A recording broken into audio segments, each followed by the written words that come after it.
Hey everybody, welcome back to Shock and Schlock. I'm your host, Herschel Gillis, and today, I got a good one.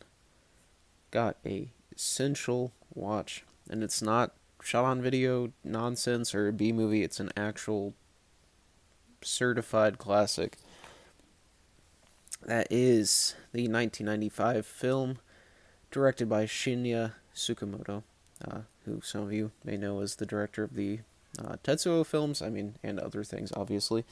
I am going to be reviewing all of his feature-length films and everything in this box set and his shorts, so you're going to see more of him. But today, I'm going to be reviewing the 1995 film Tokyo Fist, the only, as far as I know, or one of the only boxing horror films. This film is fantastic. So the basic plot, I'm not going to go into names or anything here because I don't want to confuse you. But the film essentially follows this salesman who bumps into an old friend of his who became a professional boxer. Um, Actually, I'm going to go into names just so I can differentiate them. The first man's name is Suda. He is this mild mannered salaryman, and the friend's name is Kojima. Kojima is very intense and tries to bring Suda to this boxing match. Um, what ends up happening is, for whatever reason, you find out later. I'm not going to spoil it here, though, because you absolutely need to watch this. Kojima sort of makes a move on Suda's wife, Hizuru. Um, he doesn't go very far, but he tells Suda that he went further than he did to make him angry. Um, and they get into a brief fight. It's very one-sided, we'll say that. And Suda begins to train his body to try to fight Kojima. All the while, Kojima and Hizuru form this other bond, and Hizuru goes through her own change, as does Kojima, as Kojima prepares for this big fight with somebody else, while also we're having Suda there. There's a lot going on in this film, but all of the little plot lines and everything are fully developed, fully fleshed out. The characters are fantastic. You really connect with all three of these lead characters here. They are all very interesting, and the way that they progress through the story and how their personalities and even on like a physical level change makes sense story wise.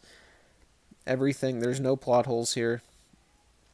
Everything just really works together cohesively. And um, the film is extremely intense. I want to talk about that. So, on paper, this sounds just like, sort of a boxing film. And it is to a degree, but this is like a boxing film mixed with, body horror and gore and this like oppressive, claustrophobic atmosphere. Um, so, one of my favorite things about Tsukamoto's work in general, I haven't seen everything by him working my way through it, but I've seen, uh, several of his films now. Um, he really makes Tokyo feel like this monstrous, like claustrophobic steel hell nightmare, and the way that he shoots the films do a good job of portraying that. Like in this, there's a lot of shots of people like running down these alleys with sort of a jilted camera. And there's just pipes and fog and smoke everywhere, and these thin things, and it's like very hellish.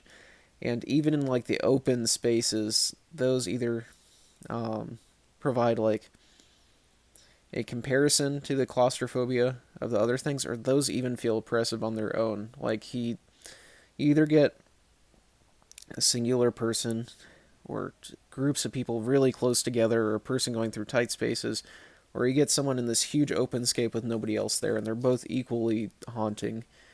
Um,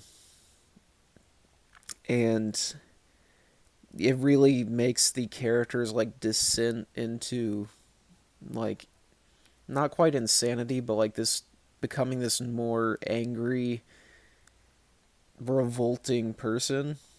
Really, in all three of their cases, um, it really works, and it's like it makes sense for these characters to act this way just because of where their environment is.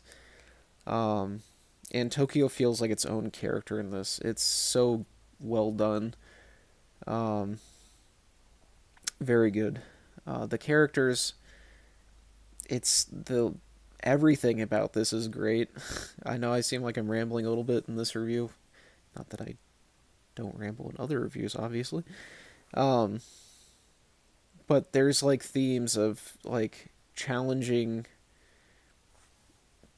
societal norms and like how the society they live in sort of leads to their like thoughts on gender roles and masculinity and how women should be. And from the women's perspective, we get that and them actively trying to go against that. It's very interesting. Um, and this, like, there's like a raw power to this where it's like they're challenging society, like, literally just by beating on each other's bodies. And it's fantastic. It's so good. Um, and the intensity is always there. Like, it doesn't, there's never a wasted moment in this film. Everything is always like developing the story or developing the characters, and these characters, like, you feel their power and their rage and their pain on a deeper level than I've seen in most films. Um, it's just an incredible work of cinema. It's fantastic. The music is great as always as well. Tsukamoto always has great soundtracks to his films. This is no different. And he always has something that I see between this and something like um, Tetsuo. This is not, he has this obsession with metal and everything as well, and steel and technology. And it's not as present here, but it's still there, certainly, with like the way Tokyo is. And there's some metal insertions that I won't spoil. Nothing like super graphic, but it's there. Um, but there is a type of shot that he does with like stop. It's not. It's stop motion, I believe, with like practical effects. And in Tetsuo, that was like in the form of like metal moving and sort of opening. And this one, it's like literally just like flesh. Like you just see like holes going in, not on people, but it's sort of like a transition, which is very good. And while I mentioned that this film has some body horror, it really does. Not in like maybe the traditional sense, but I mean this is a brutal, brutal movie.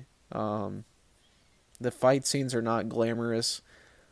Um, they are stylized, but they're very graphic. There's blood sprays, and people are getting their teeth broken and swelling everywhere, and it's just you see this like physical change along with the emotional and almost like spiritual change of these people too. Um, and it's great. Um, this like rage at society that is present in the characters and by the filmmaker is like palpable, and it's just very oppressive and in your face while also like having these subtle themes there. It's fantastic. I don't have enough good things to say about this film.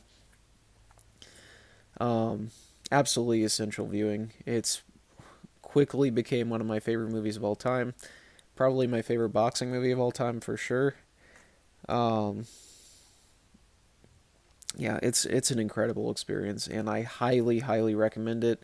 One of the few films that I've seen in a long time that I would consider perfect. There's literally nothing I would change about this movie. The acting is great, soundtrack is great, the way that shot is great, the story is great, the themes are there. I mean, it's oppressive, it's in your face, it's a masterpiece, and you should watch this. I highly recommend this box set by the way. Solid Metal Nightmares from Arrow. Comes with 4 disc. In this Blu-ray slipcover comes with Tetsuo 1 and 2, Tokyo Fist, Bullet Ballet, A Snake of June, Vital, Kotoko, and Killing, and then it has the 2 short films, Haze and The Adventure of Denshu Kozo. So you get 8 feature-length and 2 short films. So it's a really good deal. I got this for like $40. Highly recommended. The transfers are great. There's a lot of special features. I mean, this is a great box set from Arrow. Highly recommend picking this up, but watch the films any way you can. So, yeah, that's about it for today, though.